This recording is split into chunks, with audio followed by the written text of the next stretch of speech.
Preston adjusted his silk tie in the reflection of the lobby glass, watching his wife, no, his ex-wife, crumple onto the cold Manhattan sidewalk. He smirked, convinced he had just shed the last anchor, dragging him down. He had the penthouse, the promotion, and the younger mistress waiting upstairs. He thought he had won. He thought Vivian was nobody. But he didn't check the black Maybach, idling silently at the curb. He didn't know that the woman he just kicked out was about to answer a phone call that would make his entire net worth look like pocket change. The sound of the heavy oak door slamming shut echoed like a gunshot through the hallway of the penthouse at 432 Park Avenue. Vivian stared at the wood, the grain swimming before her tear-filled eyes. At her feet lay 2 suitcases, scuffed, cheap, and bulging at the seams. They contained 10 years of marriage, packed frantically in under 20 minutes. And don't bother buzzing the concierge. Preston's voice was muffled through the door, but the mockery was crystal clear. I've already had your access revoked. You're a guest who's overstayed her welcome. Vivian raised a trembling hand to knock, to beg, to ask for just one more night to figure things out. But she stopped herself. She could hear laughter from inside. A woman's laughter, high, light, and cruel. Isabella. It wasn't a surprise, really. Vivian had smelled the sickly sweet scent of Baccarat Rouge 540 on Preston's collars for months. She had seen the way he hid his phone screen, the way he suddenly had late dinners with clients at Le Bernardin 3 times a week. But she had stayed. She had stayed because she believed in the vows she made when they were both broke students sharing a studio in Queens. She had scrubbed floors, worked double shifts at a diner, and supported him while he finished his MBA. She had built him up, brick by brick. And now that he was a vice president at Harrow and Finch, a top-tier private equity firm, she was merely a reminder of the grime he wanted to wash off. Go back to the trailer park. Vivian, Preston shouted one last time. You never really fit in here anyway. The lock clicked. The deadbolt slid home with finality. Vivian took a shaky breath, wiping her cheeks. She grabbed the handles of her suitcases. They were heavy, filled with her old clothes, the ones Preston hated because they lacked sophistication. She dragged them toward the elevator, the wheels rumbling loudly on the marble floor. The elevator ride down to the lobby felt like a descent into hell. The mirrored walls reflected her red, puffy eyes and her messy bun. She looked exhausted. She looked defeated. She looked exactly like what Preston said she was, a nobody. When the doors opened, the doorman, Henry, looked away. He had always been kind to her, sneaking her umbrellas on rainy days. But today, his posture was stiff. I'm sorry, Mrs.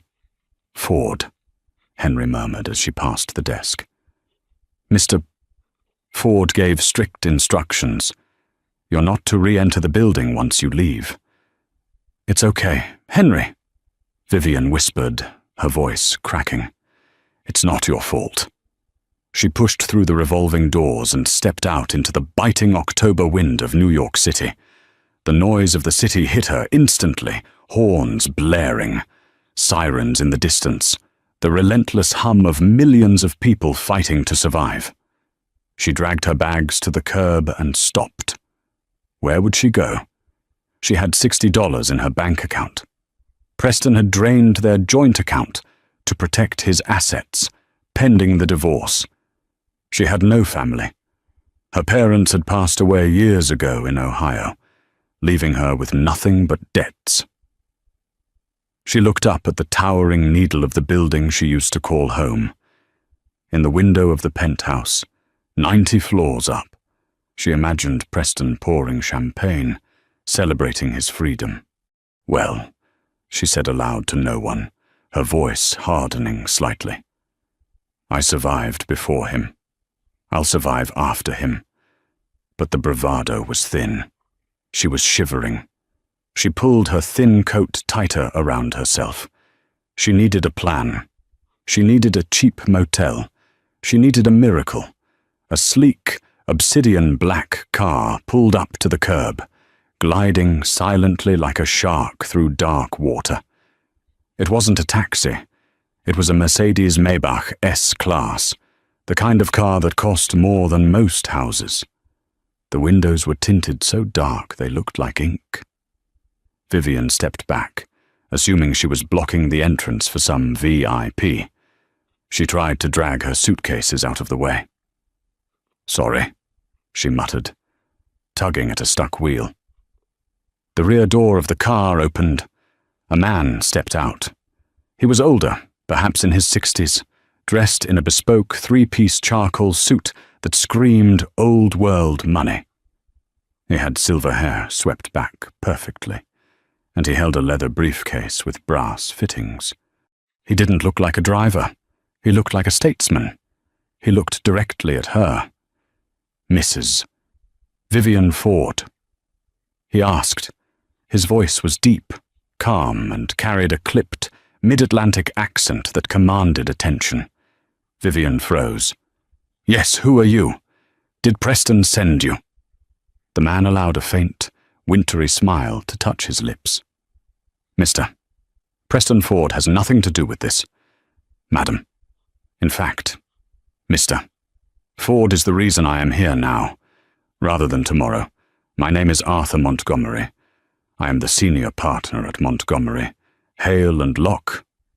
Vivian blinked. Montgomery. Hale and Locke. Even she knew that name. It was the most exclusive law firm in the city. They didn't handle divorces. They handled mergers, acquisitions, and the estates of billionaires. "I don't have money for a lawyer," Vivian said, gripping her suitcase handle. "If Preston is suing me, you can tell him he already took everything." Arthur Montgomery stepped closer, ignoring the bustle of Park Avenue around them. He reached into his pocket and pulled out a heavy cream-colored envelope sealed with red wax. "I am not here to sue you, Vivian," Arthur said softly, using her first name with a strange, paternal familiarity. "I am here to execute the final clause of the Wellington Trust." "The what?" Vivian asked, confused. "I think you have the wrong person. My maiden name is Miller. I'm nobody." "You are Vivian Miller, daughter of James and Martha Miller," Arthur recited. "But your mother, Martha, was not born a Miller. She was born Martha Wellington. She ran away from her family home in Newport 40 years ago to marry a mechanic against her father's wishes. She changed her name, cut all ties, and never spoke of her origins again." Vivian felt the ground sway beneath her. My mum. She was a waitress. We lived in a 2-bedroom rental in Dayton." "She was a woman of great principle," Arthur said, bowing his head slightly. "But she was also the only child of Alistair Wellington, the shipping magnate, the real estate tycoon, the man who built half of the skyline you are currently looking at." Vivian laughed. A short, hysterical sound. "This is a joke. Preston put you up to this, to humiliate me one last time." "No joke, madam," Arthur said. He gestured to the open door of the Maybach.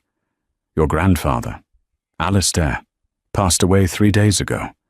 He spent the last 20 years trying to find your mother. When we finally located her, we found she had passed, but we found you." Arthur paused, his eyes gleaming with a strange intensity. "The terms of the will were specific.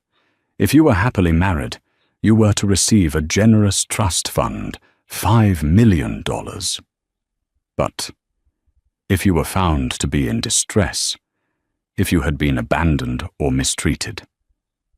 Arthur glanced up at the penthouse balcony, then back at her suitcases.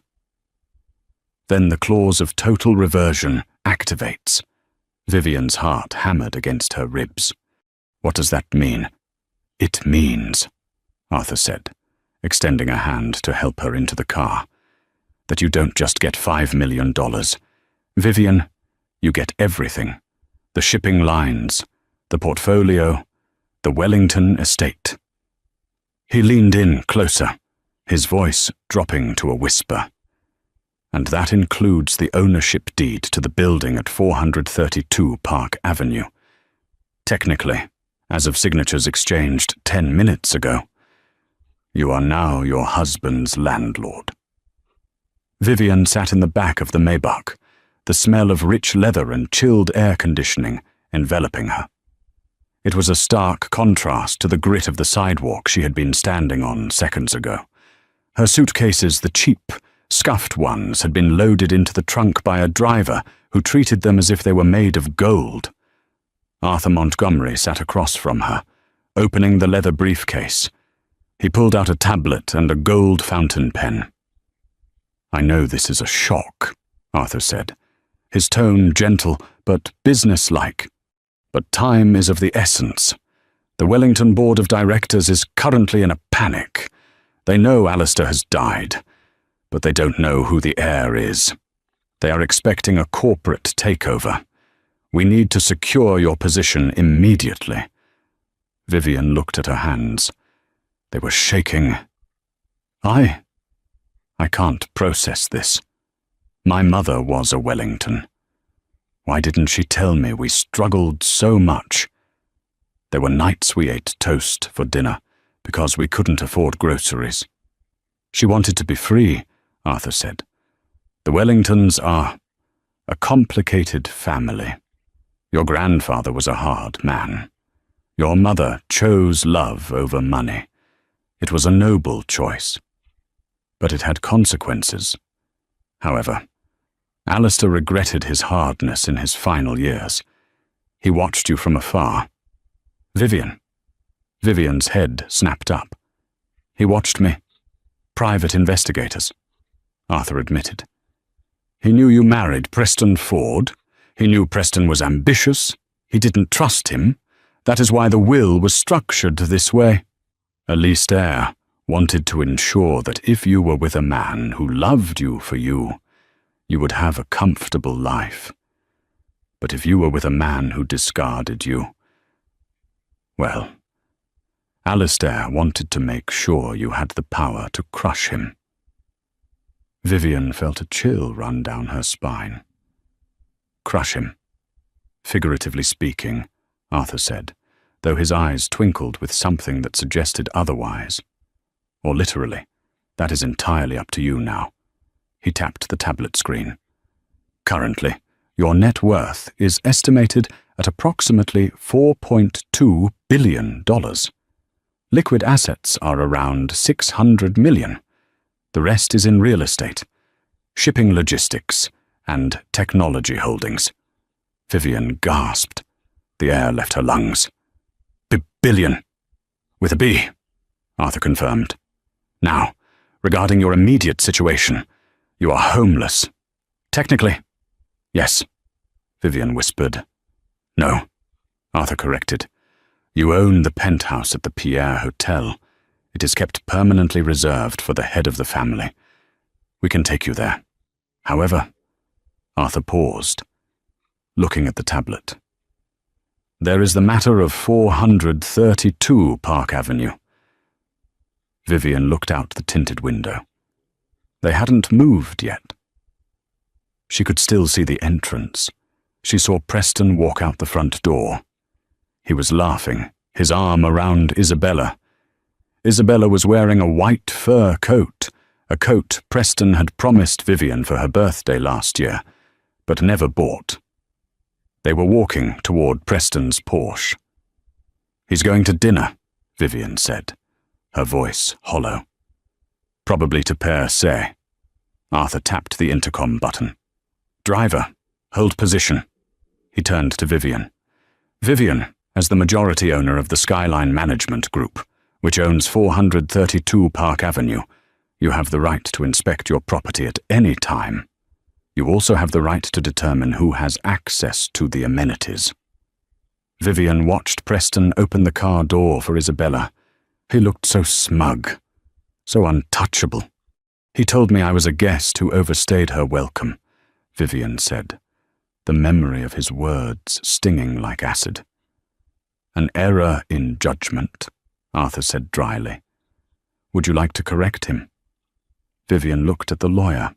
For 10 years, she had been the quiet wife, the supportive wife, the wife who apologized when he had a bad day, the wife who made herself smaller so his ego would fit in the room. She looked at Preston again. He was checking his watch, a Rolex she had saved for 2 years to buy him as a graduation gift. He didn't even look back at the building where he had left her.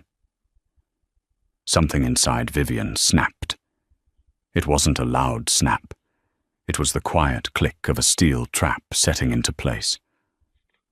Arthur, she said, her voice steady for the first time. What exactly does being the landlord entail? It means you control the leases, Arthur said. It means you control the staff. It means you control the security protocols. And the penthouse lease, Preston Ford rents it, Arthur said, consulting a file. The lease is up for renewal next month. However, there is a standard clause in all Skyline luxury leases, the conduct unbecoming clause. It allows the landlord to terminate a lease immediately if the tenant engages in behavior that disrupts the prestige or moral standing of the building. Vivian looked at Preston, who was now kissing Isabella passionately on the sidewalk, right in front of the doorman. Is kicking your wife out on the street considered conduct unbecoming? Vivian asked. Arthur smiled, a shark-like grin that showed all his teeth. In my legal opinion, madam, it is the definition of it. Vivian sat back. I don't want to go to the Pierre. Arthur. No. No, Vivian said. I want to go to the penthouse. My penthouse. Arthur picked up the car phone. I will call the building manager. He works for you now. I believe his name is Mr. Henderson. I will inform him that the owner is coming up for an immediate inspection and that the current tenant is to be removed. Wait, Vivian said. Arthur paused. Changed your mind? No, Vivian said. She watched Preston's Porsche roar to life. Let him go to dinner. Let him spend $300 on appetizers. Let him think he's the king of New York for 1 more hour. I want to be in the apartment when he gets back, and I want the locks changed before dessert is served. Arthur's smile widened. A strategic choice. Alistair would have been proud. And Arthur, yes, Vivian. Does the Wellington estate own any clothing stores? Arthur chuckled. Madam, the Wellington estate owns the holding company that owns Bergdorf Goodman. Vivian looked down at her worn-out jeans and thrift store sweater. Then we have a stop to make first. If I'm going to evict my husband, I'm not going to do it looking like this. Driver, Arthur commanded. To 5th Avenue. Step on it. The Maybach pulled away from the curb, gliding past Preston's Porsche just as he pulled into traffic. Preston didn't even glance at the black car. He had no idea that the woman inside it had just bought his future, and she was about to cancel it. The drive to 5th Avenue was a blur of neon lights and wet pavement. But inside the Maybach, the atmosphere was one of calculated precision. Arthur Montgomery spent the ride on his phone, speaking in low, rapid-fire French, then German, then English. He was moving mountains with whispers. When the car glided to a stop in front of Bergdorf Goodman, the store was technically 20 minutes from closing. The windows were dark, the displays of headless mannequins draped in Oscar de la Renta, and Valentino looming like silent sentinels. "It's closed, Arthur," Vivian said, clutching her purse. "We can't go in. For the public, it is closed," Arthur corrected, unbuckling his seatbelt. "For the owner of the controlling interest in the Wellington Retail Group, the doors are never closed." A security guard stepped out of the shadows of the entrance. He looked ready to wave them away, but then he saw the license plate. He saw Arthur step out. He saw the way Arthur held himself. The guard tapped his earpiece. The glass doors swung open, and a man in an immaculate navy suit came rushing out. "Monsieur Montgomery," the man gasped, bowing slightly. "We received your call only moments ago. I am Jean-Luc, the floor director. We are entirely at your disposal." Arthur gestured to the car. "Jean-Luc, this is Mrs. Vivian Miller. She is the granddaughter of Alistair Wellington. She requires a wardrobe, not for a gala, not for a dinner." Arthur's eyes narrowed. "She requires a wardrobe for a war." Jean-Luc looked at Vivian.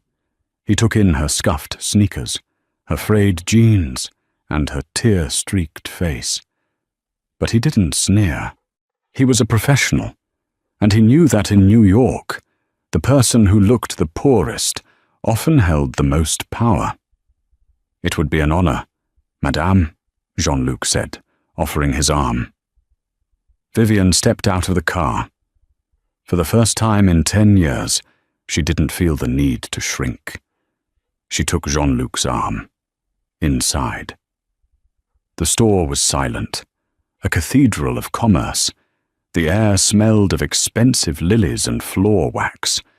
Staff members were hurriedly being called back from the locker rooms, lining up in the grand foyer. "We will start on the 3rd floor," Jean-Luc announced. "Designer collections." The next 2 hours were a fever dream. Vivian stood on a pedestal in a private dressing suite, while 3 assistants circled her like birds of prey. Pinning, tucking, and zipping.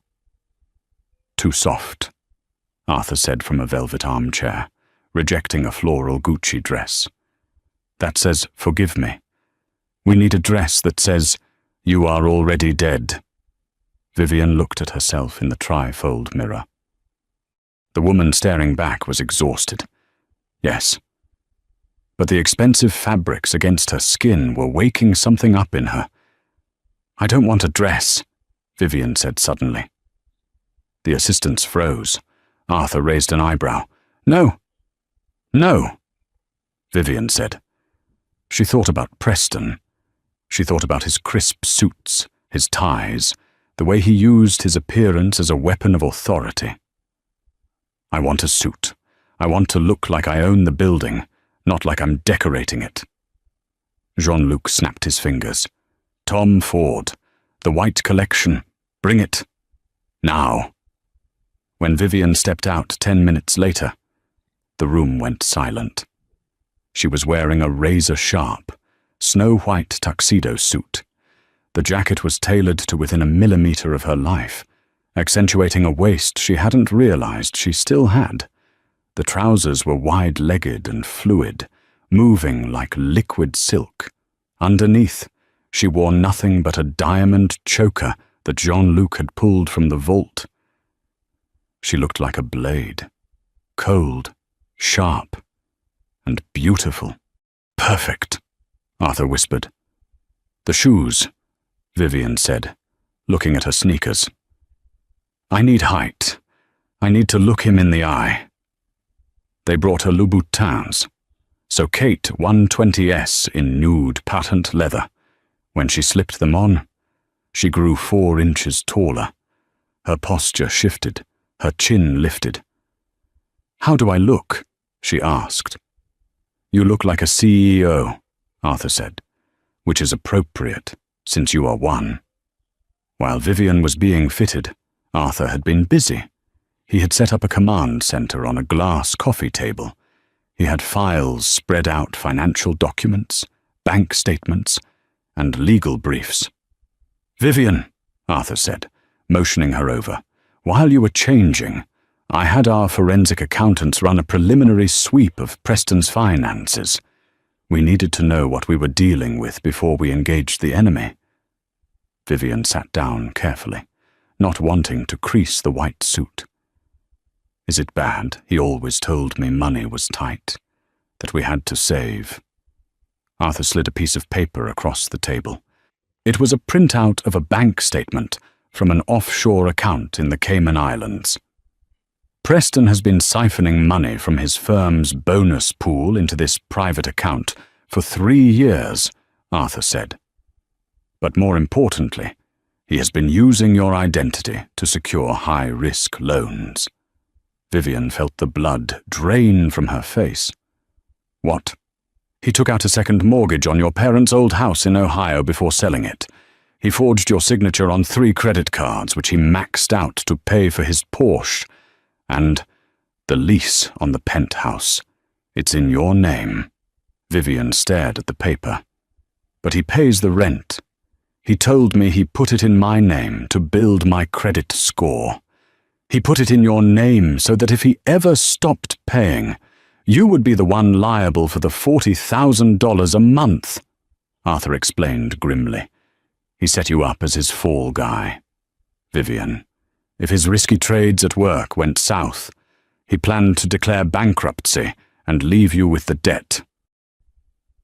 The tears that had threatened to spill earlier simply evaporated.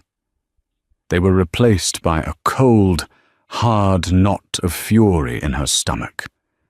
He hadn't just fallen out of love with her. He had been using her. He had been effectively stealing from her while she clipped coupons and cooked his meals. "He's a criminal," Vivian said, her voice shaking with rage. "He is a liability," Arthur corrected, "and liabilities must be liquidated." Arthur checked his watch. "It is 9:30 p.m. Preston's reservation at Per Se was for 8 p.m. Knowing his ego, he will stretch dinner to 3 hours. That gives us 90 minutes to prepare the stage." Vivian stood up. She caught her reflection in the glass of the window. The white suit glowed in the dim light. She didn't look like Vivian Miller, the waitress's daughter, anymore. She looked like Vivian Wellington. "Let's go," she said. "I want to be sitting in his chair when he walks in." "One last thing," Arthur said. He reached into his briefcase and pulled out a black card made of anodized titanium. The Centurion card, linked to the main trust. There is no limit. You might need to tip the doorman. Vivian took the card. It felt heavy and cold. "Arthur." "Yes. Does the building have a service elevator?" "It does." "Good," Vivian said, a dark smile playing on her lips. "Make sure it's working. I have some trash to take out." The return to 432 Park Avenue was nothing like the departure. The Maybach pulled up, and this time 3 doormen rushed to open the door. Arthur had called ahead. The management of the building had been informed that the owner was arriving, and that there had been a severe clerical error regarding her treatment earlier that day. When Vivian stepped out in her white suit, the wind whipping her hair, which had been slicked back into a severe chic chignon, Henry the doorman looked like he was about to faint. "Mrs. Ford. I mean, Miss Miller." "Ma'am," Henry stammered, wringing his hands. "I'm so terribly sorry about earlier. Mr. Ford was very insistent, and I—" Vivian stopped. She looked at Henry. She remembered that he had a daughter in college. She remembered he had bad knees. "It's all right, Henry," she said coolly. "You were doing your job as you understood it, but the rules have changed. Yes, ma'am. Absolutely. Ma'am, is Mr. Ford back yet?" "No. Ma'am, the Porsche is still gone." "Good." Vivian walked into the lobby, her heels clicking rhythmically on the marble. Waiting by the elevators was a short, sweating man in an ill-fitting suit. This was Mr. Henderson, the building manager. He looked like a man facing a firing squad. "Mrs. Wellington," Henderson squeaked. "Welcome home. I cannot express how honored we are." "Save it, Henderson," Arthur barked, stepping up beside Vivian. "We need access to the security grid, and we need the locks on Penthouse B reprogrammed immediately. The current tenant's key fobs are to be deactivated." "Done, already done," Henderson said, tapping a tablet. "And, regarding the staff, send everyone home except security," Vivian said. "I want the floor empty." They rode the elevator in silence. The numbers ticked up 10, 20, 50, 80. With every floor, Vivian felt her heart rate steadying. She wasn't nervous. She was focused when the elevator doors opened directly into the penthouse. The apartment was dark. The city lights flooded in through the floor-to-ceiling windows, casting long shadows across the modern furniture. It smelled of him. That musky, expensive cologne. It smelled of her Isabella's cloying perfume hung in the foyer. Vivian walked to the wall panel and hit the lights. The apartment blazed to life. "Arthur," Vivian said, walking into the living room. "I want everything of his packed. Everything." "I have a team on standby," Arthur said. He spoke into his phone. "Send them up." Within minutes, 4 men in grey coveralls entered from the service entrance. They moved with the efficiency of a pit crew. They went into the master bedroom, the closet, the bathroom. Vivian stood in the center of the room, watching. She saw them take his suits, the Brioni suits she had ironed 1,000 times. She saw them take his watch collection. She saw them take the framed photo of him receiving his Executive of the Year award. "Where do you want this, Ms. Wellington?" one of the movers asked, holding a box of Preston's toiletries. "The service elevator hallway," Vivian said. "Leave it all in the hall." "Ms. Wellington," Arthur said, approaching her with a tablet. "I have just received a notification. Preston's credit card was just declined at Per Se." Vivian turned, her eyes widening. "You froze his accounts." "I froze your joint account," Arthur corrected. "The one he drained. I filed an emergency injunction claiming theft of marital assets. The bank froze everything associated with his social security number, pending an investigation. It took about 12 minutes. Vivian laughed. It was a genuine laugh this time. "He's going to be furious." "He is going to be embarrassed," Arthur said. "He likely had to call his mistress to pay." "Isabella paying for dinner." Vivian shook her head. "She'll hate that. She dates him for the lifestyle, not the charity." "He's on his way back," Arthur said, watching a GPS tracker on the tablet. "He's driving fast." Vivian walked over to the liquor cabinet. She poured herself a glass of sparkling water. She didn't need alcohol. She needed clarity. She walked to the massive leather armchair that sat facing the view of Central Park. It was Preston's throne. He never let anyone else sit there. "It's my thinking chair. Viv," he would say. Vivian sat in it. It was comfortable. She crossed her legs, the white trousers glowing in the ambient light. She rested her hands on the armrests. "Arthur, you should probably wait in the study," Vivian said. "I want to handle this part alone." "Are you sure, madam? He can be volatile." "I have security downstairs, don't I?" "You have a small army downstairs," Arthur assured her. "Then I'll be fine. I need him to see me. Just me." Arthur nodded and retreated into the shadows of the library, leaving the door slightly ajar. Vivian waited. 10 minutes passed, then 20. Then the elevator chimed. Vivian didn't turn around. She kept her eyes on the skyline. The doors slid open. She heard the heavy footsteps of Preston Ford. He was stomping. "Damn piece of junk fob!" Preston shouted, kicking the door frame as he entered. "Henderson, why didn't the fob work? I had to use the keypad." He stormed into the foyer, throwing his keys onto the console table. "And why are there boxes in the hallway?" Preston yelled, his voice echoing. "Isabella, baby, wait in the hall a second. I think the movers didn't finish taking out the trash." He walked into the living room, loosening his tie. He looked disheveled. His face was red, likely from the wine and the embarrassment of the declined card. "Vivian," he shouted, not seeing her yet. "Are you still here? I swear to God. If you're hiding in the guest room, I'm going to drag you out by your hair." Vivian swiveled the chair slowly. The motion was smooth, deliberate, and theatrical. She turned until she was facing him directly. Preston froze. He blinked. He looked at the woman sitting in his chair. He looked at the white tuxedo suit. He looked at the diamonds around her neck. He looked at the shoes. "Who?" Preston started, then squinted. "Vivian." "Hello, Preston," she said.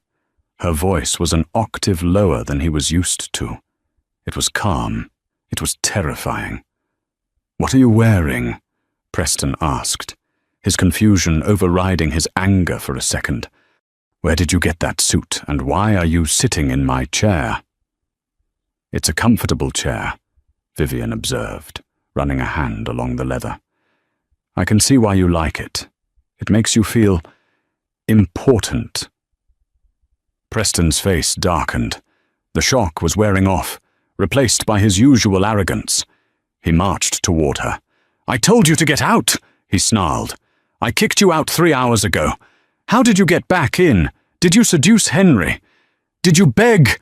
He stopped 3 feet from her, looming over her. "Get up. Get your trashy bags and get out before I call the police." "My bags are gone. Preston," Vivian said, not flinching. "But yours are packed." "What?" "I packed for you," Vivian said. "Well, I had people do it. The grey coveralls. Did you see them? They're very efficient." Preston laughed, a harsh, barking sound. "You packed my bags. You think you can kick me out? This is my apartment. My name is on the lease." Vivian took a sip of her water. "Actually, Preston, that's not entirely true. The lease is in my name. You told me so yourself. Remember, to build my credit." Preston scoffed. "So what I pay the rent, I make the money. You're nothing without me. Viv, you're a leech." "And the building," Vivian continued, ignoring him. "The building has a very strict policy about tenants who disturb the peace, or who can't pay their bills." "I can pay my bills," Preston shouted. The card reader at the restaurant was broken. "Was it?" Vivian asked. "Or was the account frozen because of a fraud investigation?" Preston went still. "What did you say?" "Fraud," Vivian repeated. "Embezzlement. Identity theft. Second mortgages taken out without spousal consent." She stood up. She rose slowly, the heels giving her the height she needed. She looked him dead in the eye. "You see, Preston, I had a very interesting afternoon. While you were eating appetizers you couldn't afford, I was finding out who I really am." "You're crazy," Preston whispered, backing away slightly. "You've lost your mind." "No," Vivian said, taking a step forward. "I found my grandfather." "Your grandfather is dead." Preston spat. "He was a drunk from Ohio." "My father was from Ohio," Vivian corrected. "My mother was a Wellington." Preston frowned. "Wellington like the bank?" "Like the bank. Like the shipping line, like the building we are standing in right now, Vivian said. Her voice was hard as diamond. I own this building, Preston. I own the ground you're standing on. I own the mortgage on your Porsche. I own the firm that just bought your private equity group 10 minutes ago. Preston's mouth opened, but no sound came out. And you, Vivian said, leaning in close enough to smell the fear on him, are trespassing. At that moment, the elevator dinged again. Isabella walked in. She looked annoyed, tapping her phone. Preston, seriously, what is going on? The hallway is full of boxes, and some security guard just told me I have to leave. Isabella looked up. She saw Vivian. She saw the white suit. She saw the diamonds. She saw the power radiating off the woman she had laughed at hours ago. Isabella stopped. She looked at Preston, who was pale and sweating. She looked back at Vivian. "Hi," Isabella said, her voice small. "Hello, Isabella," Vivian said pleasantly. "You might want to grab your coat. It's cold outside, and Preston won't be driving you home. I'm taking the Porsche back." Vivian turned back to her husband. "You have 5 minutes to vacate the premises.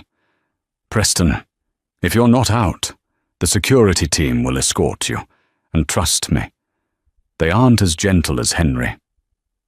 Preston looked at her, searching for the weak, submissive wife he had known. He searched for the woman who begged for his attention. He found only a stranger who could crush him. "Viv," he stammered, his voice cracking. "Baby, wait. Let's talk about this. We're married. We can fix this." Vivian smiled. It was the smile of a queen dismissing a jester. "Talk to my lawyer," she said.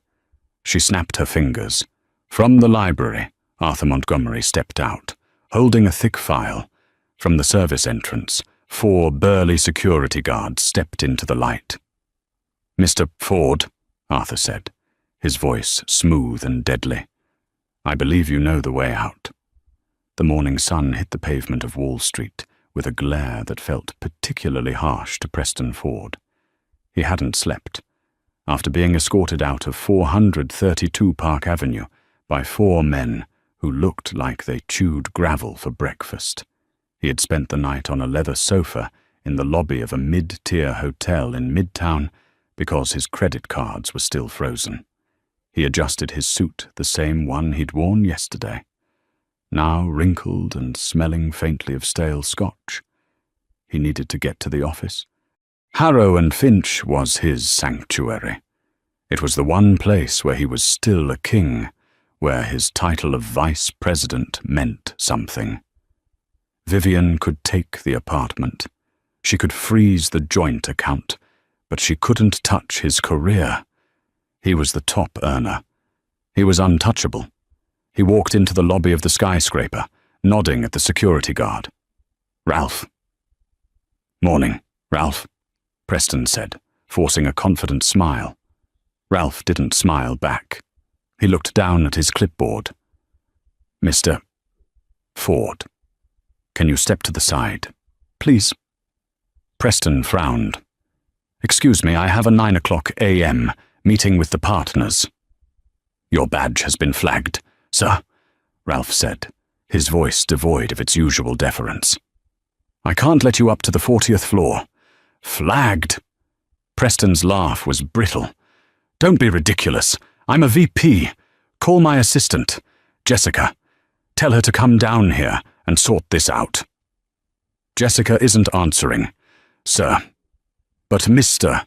Sterling, Mr. Blackwood from HR is coming down." Preston felt a cold sweat prickle his neck. Blackwood, the head of HR, never came down to the lobby. 5 minutes later, the elevator doors opened, and Thomas Blackwood stepped out. He was a grim-faced man who usually only appeared when someone was being fired for cause. Flanking him were 2 more security guards. "Thomas," Preston said, stepping forward with feigned bravado. "What is this nonsense? My wife is having some sort of manic episode and froze my cards. And now this, I have a merger to close." "You don't have a merger, Preston," Thomas said quietly. He handed Preston a cardboard box. It was empty. "What is this?" "We packed your personal effects," Thomas said.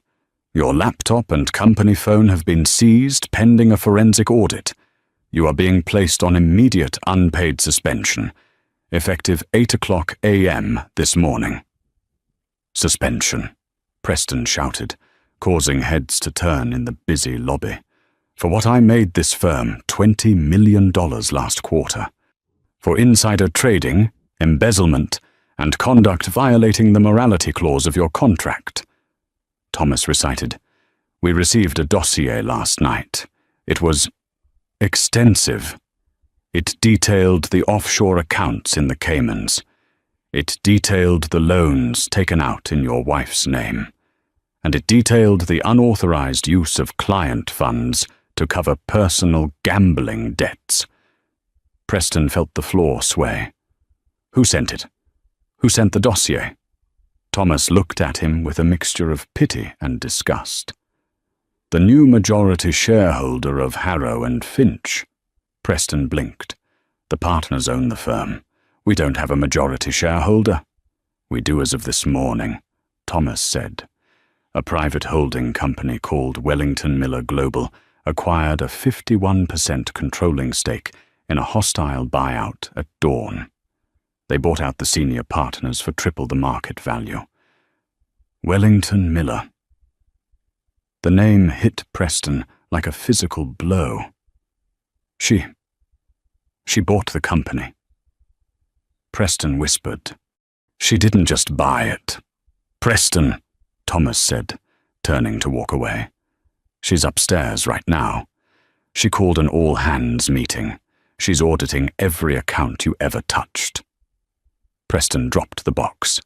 He didn't care about the scene he was making. He pushed past Ralph, sprinting toward the turnstiles. "Hey!" Ralph shouted. "Stop him." Preston vaulted the turnstile, his suit jacket tearing on the metal bar. He scrambled for the elevators, hitting the button frantically. He had to see her. He had to stop her. She was ruining his life. The doors opened. He shoved his way inside, ignoring the startled looks of two interns. He pressed 40. When the doors opened on the 41st floor, the office was silent. Usually, the trading floor was a hive of shouting and ringing phones. Today, everyone was standing in the glass-walled conference room. Preston ran toward the glass. Inside, at the head of the massive mahogany table where the CEO usually sat, was Vivian. She wasn't wearing the white suit anymore. Today, she wore a blood-red dress that looked like it was cut from liquid ruby. Her hair was down, cascading in waves over her shoulders. She looked vibrant. She looked dangerous. Standing next to her was Arthur Montgomery, looking like her executioner. Preston slammed his hand against the glass door. "Vivian, you can't do this." The room turned. 50 employees, traders, analysts, secretaries looked at him. They saw his torn jacket, his wild eyes, his sweat-drenched face. Vivian didn't flinch. She pressed a button on the intercom. "Let him in." Her voice echoed through the room. The door clicked open. Preston stumbled in. "You're crazy," he panted, pointing a shaking finger at her. "You can't buy a firm just to fire your husband. That's illegal. It's market manipulation." Vivian leaned back in the leather chair. She looked at the board of directors, who were sitting around the table looking pale and terrified.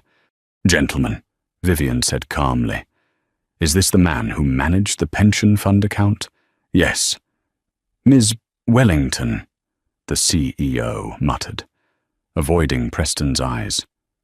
"And is this the man?" Vivian continued, holding up a file. who used the pension fund to short-sell stock in his own clients' companies, pocketing the difference in an account named PF Holdings. The room gasped. That was a federal crime. That was prison time. "I never did that," Preston screamed. "That's a lie. She's forging documents. We have the IP logs." "Preston," Arthur interjected smoothly, "we traced the trades to your laptop, to your login, at times when you were supposedly at client dinners, which we now know were dates with Ms. Isabella Rossi." Preston froze. Vivian stood up. The red dress rustled softly in the silence. "I didn't buy this company to fire you, Preston," she said, her voice carrying to the back of the room. "I bought it to save it. Because if the SEC found out about what you did before we cleaned it up, every person in this room would lose their job. I bought it to purge the rot." She walked around the table, stopping inches from him. "You told me I was nothing," she whispered, low enough that only he could hear. "You told me I was a burden.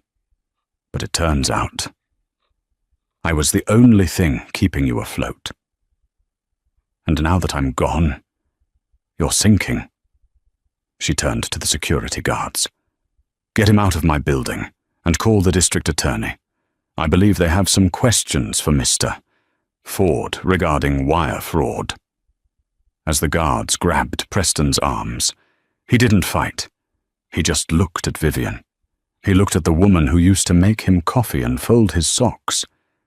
And he realized, with a terrifying clarity, that he never really knew her at all. 2 weeks had passed since the incident at Harrow and Finch. The story had dominated the news cycle. The Cinderella of Park Avenue. The headlines read, "From discarded wife to billionaire baroness." Vivian had stayed out of the public eye, holed up in the penthouse, working with Arthur and a team of advisors to untangle the mess of the Wellington estate. But tonight was different. Tonight was the Metropolitan Winter Gala. It was the most exclusive event of the season, a place where the city's elite came to preen and plot. It was also Vivian's official debut as the head of the Wellington family. The ballroom of the Plaza Hotel was dripping in crystals and gold. A string quartet played softly in the corner. The air smelled of expensive champagne and desperation. When Vivian arrived, the room went silent. She wore a custom gown by Elie Saab, a shimmering cascade of midnight blue velvet and diamonds that made her look like the night sky brought to life. On her neck sat the Wellington sapphire, a stone the size of a pigeon's egg that hadn't been seen in public for 40 years. She walked in with Arthur on her arm. The crowd parted like the Red Sea. "Don't look at them," Arthur murmured. "Look through them. You are the view. Vivian. They are just the spectators." Vivian kept her head high. She spotted the social climbers immediately. Women who had ignored her at previous parties when she was just Preston's wife now rushed forward, beaming with fake warmth. "Vivian, darling," chirped Mrs. van der Hoven, a woman who had once spilled wine on Vivian and not apologized. "It is so good to see you. We must do lunch. I always said you had such a regal bearing." "Thank you, Clarissa," Vivian said with a polite, distant smile. "My schedule is quite full with the acquisition, but I'll have my assistant note your interest." She moved on before Clarissa could respond. She made her way through the room, shaking hands with senators, tech moguls, and old money matriarchs. She played the part perfectly. She was charming, witty, and enigmatic. But the night wasn't over. Near the bar, a commotion broke out. A glass shattered. Voices were raised. Vivian turned to see a disheveled figure arguing with the bartender. It was Preston. He looked terrible. He had lost weight. His suit was ill-fitting. He was clearly drunk. He had managed to slip past security, likely using an old pass or a bribe he couldn't afford. "I need a drink!" Preston shouted, slamming his hand on the bar. "Do you know who I am? I'm Preston Ford. I'm the reason half these people are rich." The music stopped. The crowd murmured, pulling out their phones to record. Vivian felt Arthur tense beside her. "I'll have security remove him." "No," Vivian said, handing Arthur her champagne glass. "Let me." She walked across the dance floor. The crowd separated, creating a corridor between her and her husband. Preston saw her coming. He straightened up, trying to regain some dignity.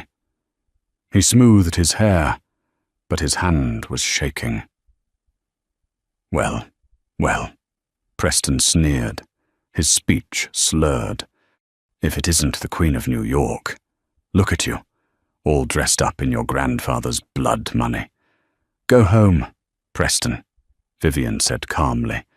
"You're making a scene." "Home," Preston laughed bitterly. "I don't have a home. You took it. You took my apartment. You took my job. You took my friends. Even Isabella left me. She called me a loser. Viv, can you believe that?" He stumbled toward her. "You ruined me. And for what? Because I fell in love with someone else. Because I wanted to be happy." "You didn't want to be happy," Vivian said, her voice ringing clear in the silent ballroom.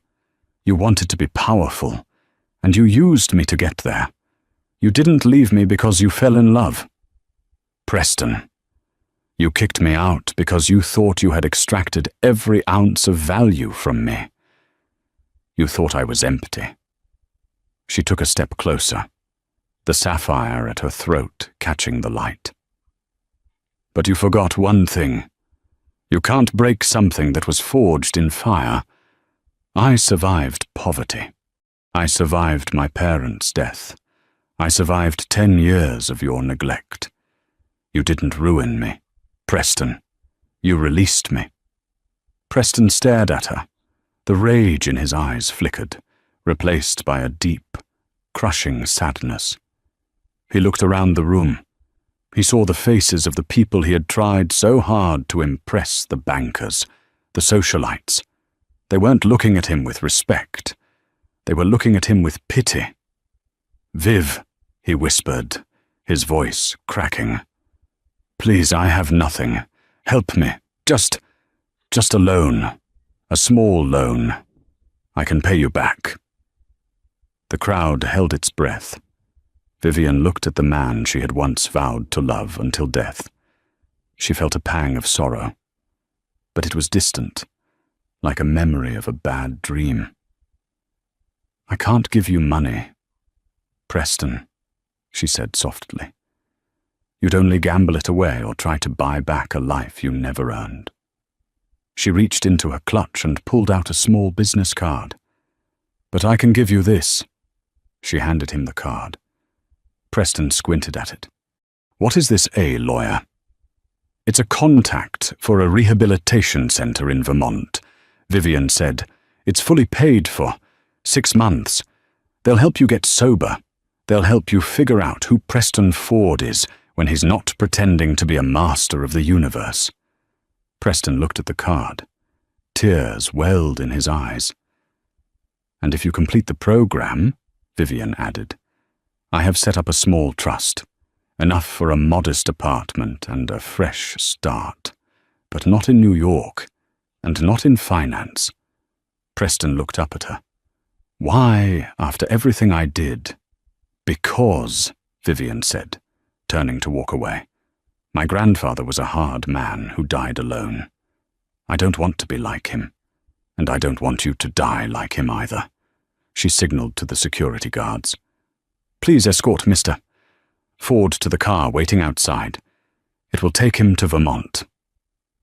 As Preston was led away, sobbing quietly, the ballroom remained silent for a heartbeat.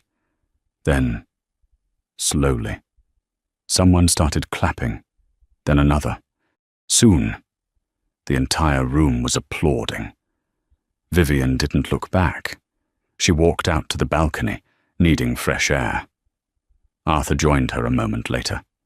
"That was exceptionally merciful," Arthur said. "Mercy is a luxury," Vivian said, looking out at the city lights, "and I can finally afford it." 6 months later. The snow had melted, revealing a vibrant green Central Park, a perfect mirror of Vivian's own rebirth. She sat on a bench near the reservoir, no longer the trembling woman shivering in a thin coat, but a titan of industry wrapped in cashmere. In just half a year, she had revolutionized the Wellington Empire. She had purged the corrupt board members and launched the Martha Miller Foundation, a billion-dollar initiative providing top-tier legal aid to women facing financial abuse. She wasn't just rich, she was beloved. Her phone buzzed. It was the final loose end. Arthur's email confirmed that the divorce was finalized, but it contained a surprising update. Preston had completed his rehabilitation in Vermont. He hadn't returned to Wall Street to fight for scraps. Instead, he had moved back to Ohio to open a small carpentry shop, the humble dream he had abandoned years ago for the allure of greed. The email ended with a message relayed from him. "Tell her thank you for saving my life." Vivian closed her eyes, letting out a breath she'd been holding for a decade. She hadn't just destroyed the monster he had become. She had dismantled him so the man underneath could survive. David Thorne, the journalist who had chronicled her meteoric rise, approached the bench. "You've conquered the boardrooms and the ballrooms. Vivian, the city is waiting to see what the Iron Heiress does next." Vivian stood up, adjusting her sunglasses. She looked at the skyscrapers, not as looming giants, but as puzzle pieces she now controlled. "I spent 10 years surviving. David," she said, her voice carrying the quiet confidence of absolute power. "Now I plan to start living." She turned and walked into the sunlight, leaving the shadow of her past behind forever, the master of her own fate. And that is the story of how Vivian Ford became Vivian Wellington. It's a reminder that sometimes the person you think you can discard is actually the person holding the keys to the kingdom. Preston thought wealth was about the car you drive and the watch you wear. Vivian showed him that true power isn't about money. It's about resilience, dignity, and the ability to rebuild yourself when the world tries to tear you down. She didn't just get revenge, she got justice, and in the end, the best revenge really was living well. If you enjoyed this story of karma and transformation, please smash that like button. It really helps the channel grow. What would you have done if you were in Vivian's shoes? Would you have forgiven Preston? Or would you have destroyed him completely? Let me know in the comments below. I read every single one. And don't forget to subscribe and hit the bell icon so you never miss a story. Thanks for watching, and see you in the next one.